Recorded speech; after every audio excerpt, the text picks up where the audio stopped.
Hej, jeg hedder Elias, og mit overemne er bæredygtig energiforsyning på lokal og global plan.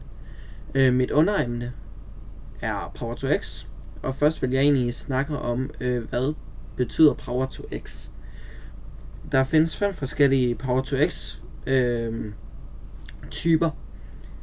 Power to hydrogen, Power to gas, Power to liquid, Power to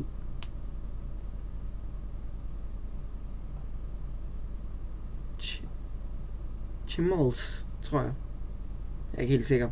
Jeg kan helt finde ud af at udtale det. Og Power to heat.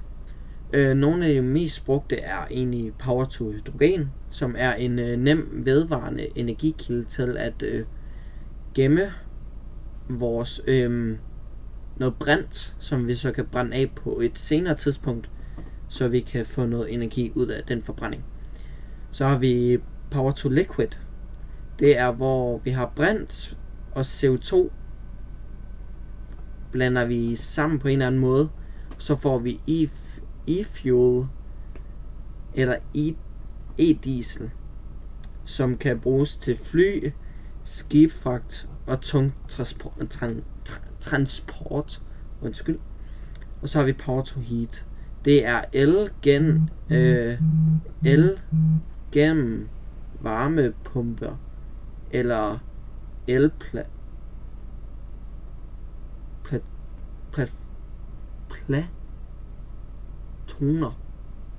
Elplatoner. Ja.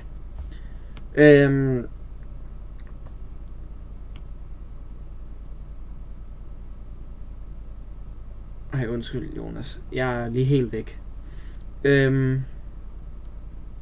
Hvilke nuværende Power to X projekter findes der i Danmark eller Europa, og hvad producerer de?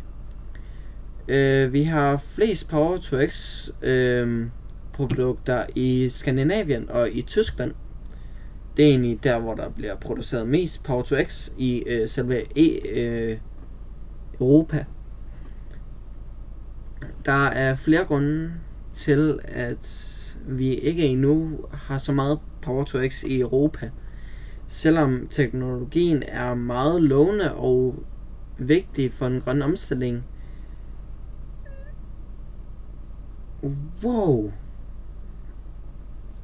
Og er vigtig for den grønne omstilling.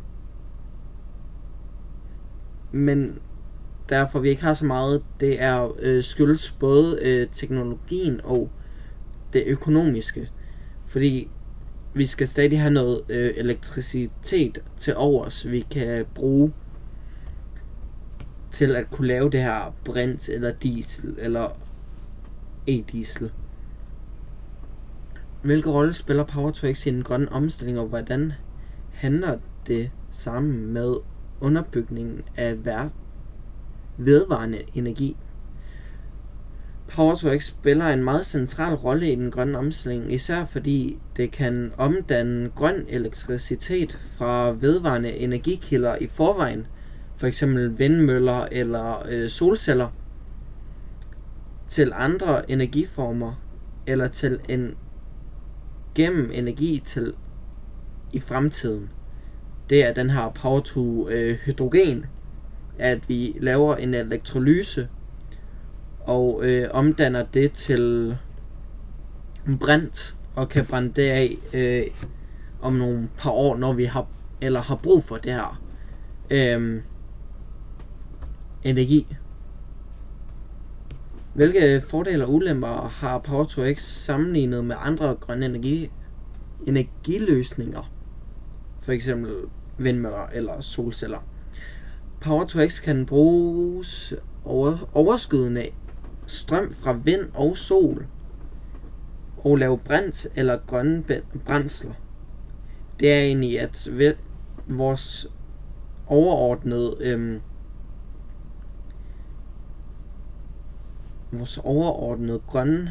grøn energi kommer egentlig fra vindmøller og solceller lige nu.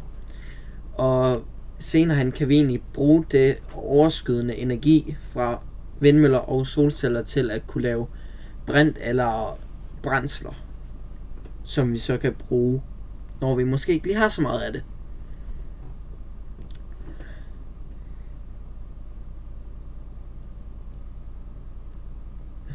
Det gør det også muligt at gemme energi til senere brug. Det er det der med, at vi kan lave power to hydrogen og gemme det her brint, så vi kan brænde det af på et andet tidspunkt. Det kan bruges i transport og industri, hvor man ikke kan bruge andre diesler eller et eller andet. Så kan vi bruge... Nej, min fejl. 2 sekunder. Wow. Det kan bruges i transport eller industri, hvor man ikke kan bruge el direkte. Så kan vi transportere det her brint eller vores e-fuel ud i stedet for el. Og så kan vi bruge det.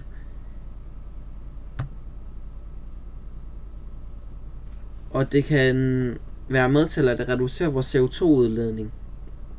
Og så har vi også nogle ulemper. Det er dyrt at lave og kræver meget energi. Fordi vi skal også have nogle vindmøller og solceller, der danner noget overskydende energi.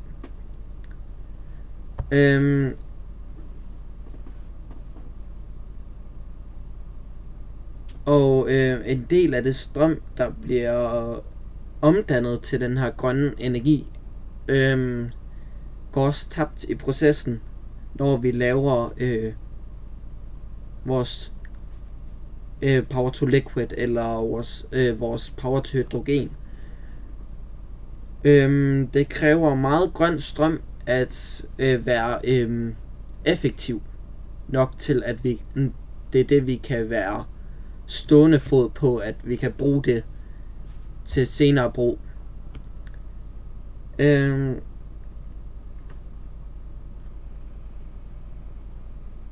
Vi skal også bruge nye former for maskiner, som også skal bruge det her e-fuel eller masser af andre energiformer til at kunne køre det her elektrolyse, hvis vi vil have power to hydrogen.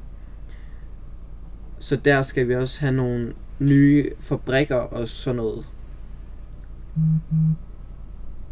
Det beklager jeg, der lige kommer nogle beskeder. Yes.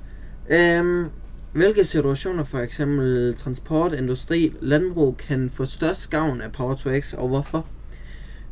Transport, industri og landbrug kan få mest gavn af Power to X.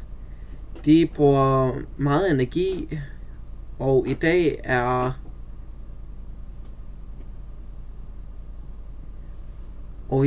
afhentningen af fossile brændstoffer. Power to X kan gøre den mere klimavenlig. Det beklager jeg.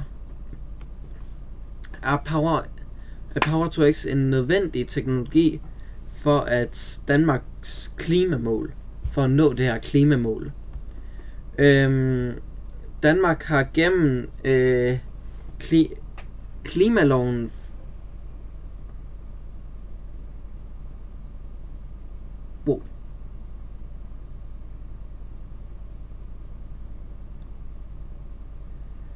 Danmark har gennem klimaloven forpligtet sig til at reducere sin udledning af drivhusgasser med 70% inden 2030, sammenlignet med 1990, og til at blive klimaneutral senest i 2050.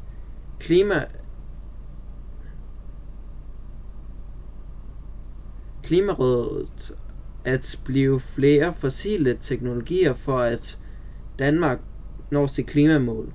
En af de teknologier er for eksempel Power to X. Vi skal have mere Power to X eller vindmøller eller solceller for at kunne nå Danmarks klimamål inden 2030.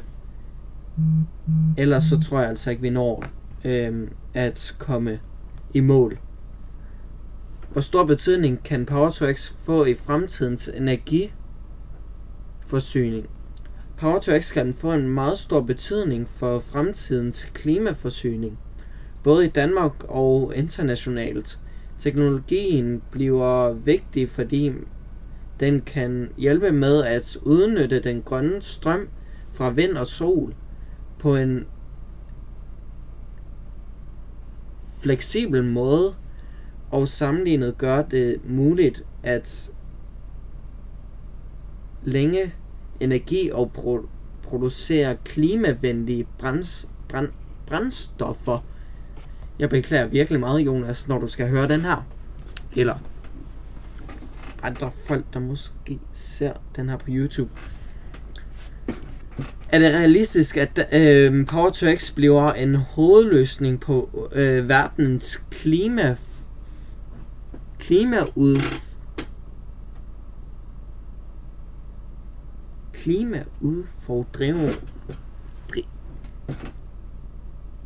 klimaudfordringer? Tak. Kort sagt er det ikke helt realistisk, at Power-to-X alene bliver hovedløsningen på verdens klima for...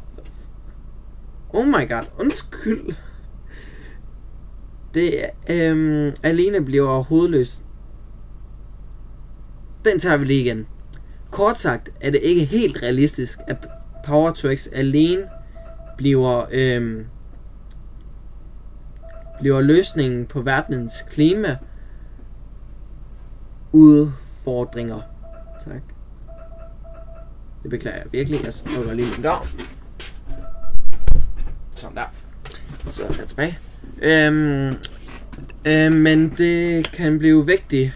En vigtig del af løsningen.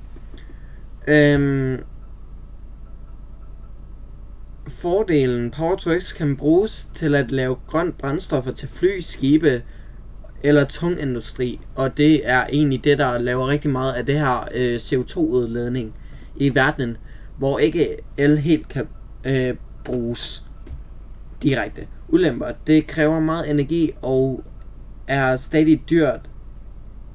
Det er stadig en dyr teknologi at udlave.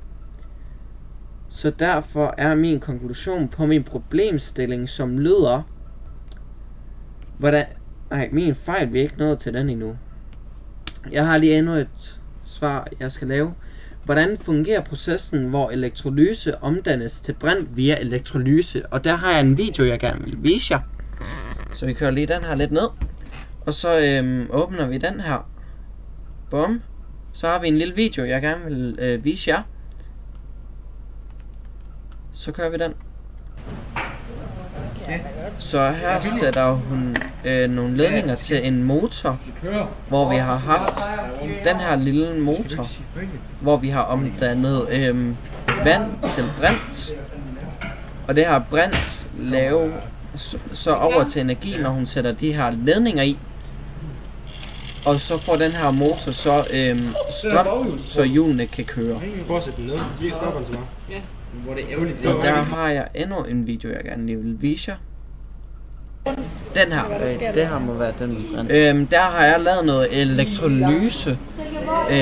Noget brint i et elektrolysekar. Og det vil jeg egentlig vise ved at vi har det her luft oppe i toppen.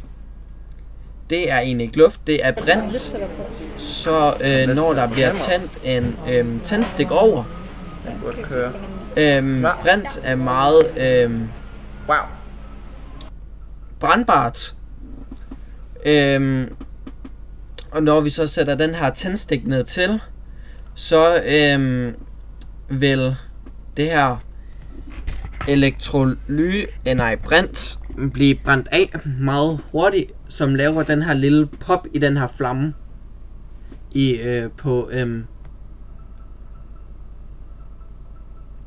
på den her min computer spiller sig helt ud. Så skal den. Nå, den spiller sig helt, den spiller sig lige helt ud.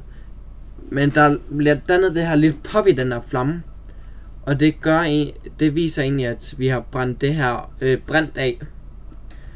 Og nu vil jeg gerne lave min konklusion på min fortælle en konklusion på min problemstilling, som lyder: hvordan kan Power-to-X-teknologien bidrage til den grønne omstilling i Danmark og globalt, og i hvilken grad er det nødvendigt at nå klimamålene og sikre fremtidens 2 sekunder. Er det den her?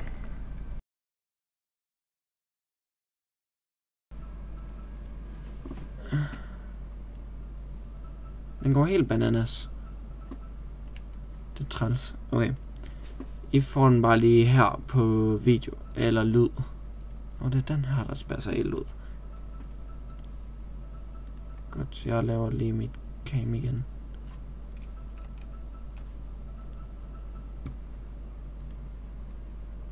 Der. Nej, det var ikke den. Der.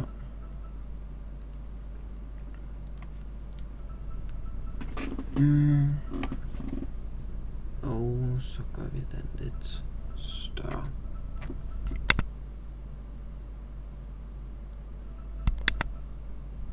Og det vil den ikke være med til. Nå, en konklusion på min problemstilling. Hvor var vi nået til? Det kan jeg ikke huske. Du får den bare lige igen. Hvordan kan Power-to-X-teknologien bidrage i den grønne omstilling i Danmark og globalt? Og i hvilken grad er det nødvendigt at nå klimamålene og sikre fremtidens bæredygtige energiforsyning? Power-to-X spiller en meget vigtig rolle i den grønne omstilling, fordi teknologien gør det muligt at omdanne grøn strøm fra vind og sol til brint og andre klimavenlige brændstoffer. På en måde kan Power-to-X bidrage til resultatet i CO2-udledning falder, og kan også hjælpe med at give os brint eller andre energiformer, hvor el ikke lige er løsningen, for eksempel på flytransport eller skibe og tung industri. I Danmark passer Power-to-X godt ind, fordi vi allerede er meget vedvarende energi fra vindmøller, og de vindmøller kommer der rigtig meget overskydende energi fra, og det energi kan vi så bruge i Danmark til at lave noget brint eller andre energiformer, som vi kan bruge i for eksempel industri eller hverdag eller gemme. Globalt kan Power-to-X være en nødvendig teknologi til at opnå klimamålene, men det er ikke helt realistisk endnu, eller at det er den alene løsning på klimaudfordringen. Produktet kræver stadig store mængder af grøn energi, og teknologien er ikke endnu. Teknologien er stadig meget dyr at omdanne. Derfor bliver Power-to-X en nødvendig del af løsningen på den grønne omstilling, men der skal arbejdes sammen med andre grønne løsninger som solenergi, vindkraft, ellers så når vi altså ikke klimamålene.